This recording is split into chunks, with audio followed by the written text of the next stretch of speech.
Hello, welcome to my weekly show, My Top Tips, every Wednesday, 9:30 a.m. IST. These days, I have been delivering these sessions from Abu Dhabi. The topic today is I'm saying KYC is not equal to know your customers. Traditionally, KYC is known to be know your customers. It's a crucial process, especially in financial sector, where customer verification and risk assessment are paramount. This is one view, first view. Actually, knowing your customers is important for all industries, any business, big or small, simple or complex, anywhere in the world. We must know our customers to serve them appropriately, to be able to serve them appropriately, to be even able to create products and services which they need, appropriate for them. So knowing your customer is important. There is no doubt about it, but I'm going to give it a twist today. I'm saying know your customer. KYC is not equal to know your customer. You must know your company first. And that's a big gap in the world. An auditor also. Having gone across companies, countries, and industries, my experience is that this is mostly a gap across companies, across globe. So what is KYC, know your customer, involve? This is a thorough understanding of the company's vision, mission, values, internal processes, external environment, regulatory landscape, and market positioning. And this is the context of the organization. So when I say it's a gap, knowing your company, the gap exists with this term, this concept, this need, context of the organization. So I have examined 8 management systems or 8 standards. And there's a common requirement. Quickly, I looked at ISO 22301, NCMA 7000, ISO 45001, ISO 45003, ISO 22316, ISO 31000, ISO 37301, and ISO 22361. There is same common requirement about context of organization, and that's almost in the beginning of the standard. So I'm sharing with my experience, having looked into companies that have been certified for years, for decades, there are gaps at this point in time. At this point, ISO 22301, for example, says clause 4, which is the first actionable clause, context of the organization. I'm just reading the subclause headings. This will give us a flavor of what is required there. Understanding the organization and its context, we must understand. Understanding the needs and expectations of interested parties. This is a long topic and have talked about this earlier. Legal and regulatory requirements. Determining the scope of business continuity management system and business continuity management system itself. Second look, which is a little detailed one, is from NCMA 7000, which is the national standard for business continuity management in the UAE. So for context of the organization, it says, is this in this document refers to the, in this document means the standard NCMA 7000. Context refers to The environment and circumstances of the organization, including its culture and diversity, its management style, the financial resources available, requirements of the interested parties, and other issues of relevance. The context determines how the organization will address its needs in relation to. So people in the Middle East, in the UAE specifically, have often asked me, so Daman, what is the difference between ISO 22301 and NCMA 7000? I have been narrating some examples. Roughly both are same, but NCMA 7000, the country has given its a local flavor. That's one difference. Look here, at couple of places, NCMA 7000 is better written, which I will say is good, natural also, because it picked up from ISO 22301 and made improvements. This clause itself is very well worded. And then it goes further. The context of the organization is required in clause 5. Context of the organization is clause 4, but it's required in clause 5, 6, 7, 8, 9.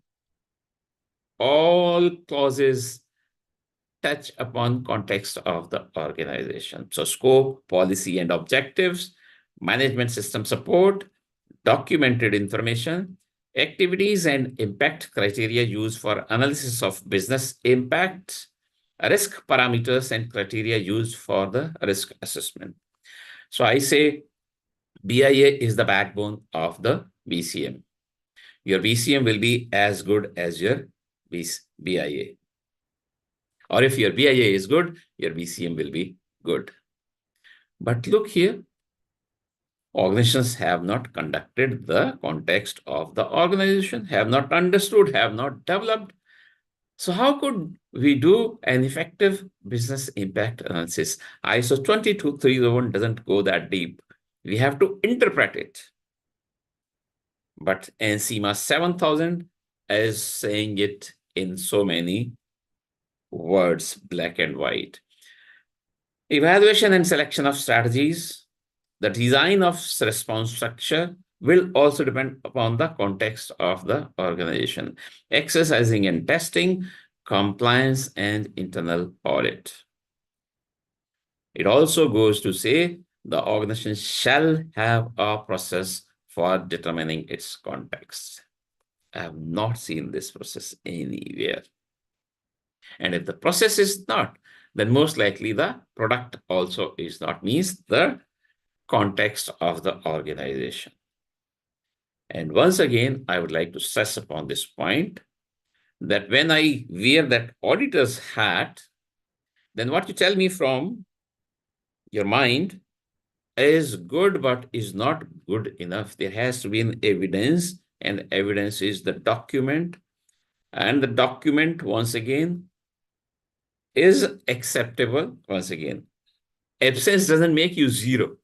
It's not an NC, it's not a major or minor non-conformity, but it's a gap, it's a negative point for sure. So the document, whichever document in BCM journey, but specifically context of the organization today we are talking about, written, reviewed, approved, published, used, up to date, then this exists. So if you do not know our company, what are the risks, implications? Three majorly, I say, misalignment of strategies. These may be business continuity strategies. Actually, these may be the business strategies. The context of the organization is not required because of a management system that we are implementing, a management system, whichever it may be.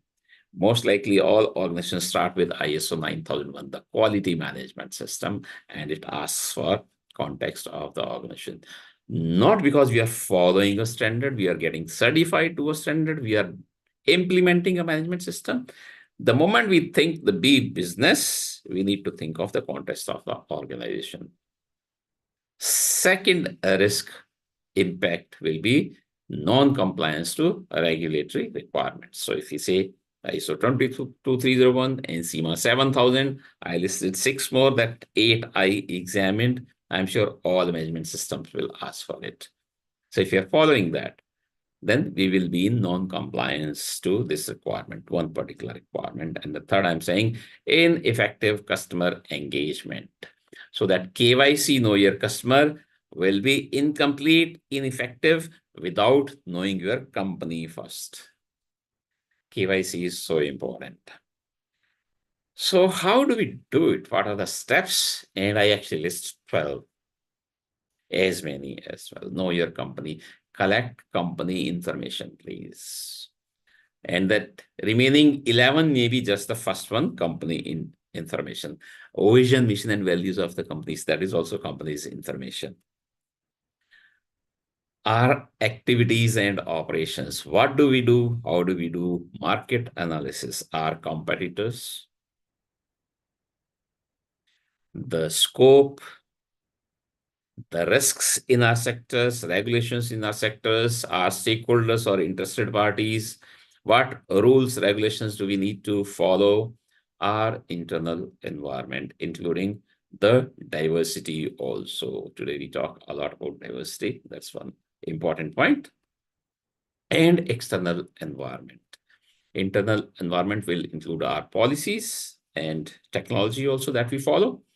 External environment will be rules, regulations, policies of the city, state, country, and there are some international treaties also. There are some international rules, regulations also that we need to follow. The risks. Again, someday I'll talk at length about that. But quickly, we do risk management. We are implementing ERM. We have an ERM tool, Daman. All that is correct.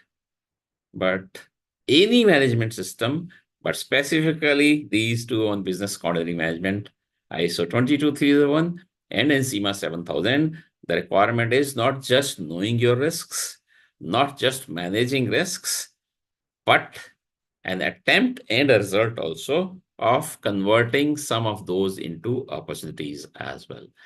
Then we are in full compliance. Otherwise, we are just doing risk management, which is one portion of the requirement or compliance. What are your objectives and targets with respect to financials, but non-financials also, including what are you planning to do about the society? How do you conduct your performance monitoring and reviews at different levels? And the last time I'm saying is, how is this company looking at continual improvement? And once again, continual improvement at all stages, in all stages. All management systems look forward to that PDCA cycle, plan, do, check, and act cycle of continual improvement. So following these 12 steps only will yield our appropriate effective context of the organization document, which needs to be reviewed, approved, published, used, and kept up to date. The context keeps changing. So while closing the discussion for today, I'm saying what is next, and I'm calling all organizations in the world for an action. Please revisit and refine your context of the organization document, if it exists. Like all other documents, this also needs to be kept up to date. So even if you say, no, Daman, we have it, please revisit. That's an action I'm calling upon. Use it for all management systems. If you have 10, 15 management systems implemented in the organization, you don't need to create it 15 times. Create it once and use again and again. So save time and effort in creating and maintaining this document. Only one version, one copy needs to be. And this would be the best example of integration of multiple management systems that we keep looking forward to. There's huge saving of time and effort in doing this. If you have any questions about this talk today, which was about KYC, KYC is not know your customer, but is know your company first. Or about resilience as a whole, please feel free to write to me and I'll be happy to respond. This is Daman, your host, logging off from my weekly show, my top tips every Wednesday, 9:30 a.m. IST. All recordings are available on my YouTube channel, which is touching about 200 videos now, freely available to everyone, including this one, today's version, and my blogs on my website, freely available to everyone. There's a lot to learn from each other. Learning and sharing is forever. I'm a lifelong learner myself. I look forward to seeing you all next Wednesday. Also, till then, take care, keep learning, stay safe. Thanks. Bye bye.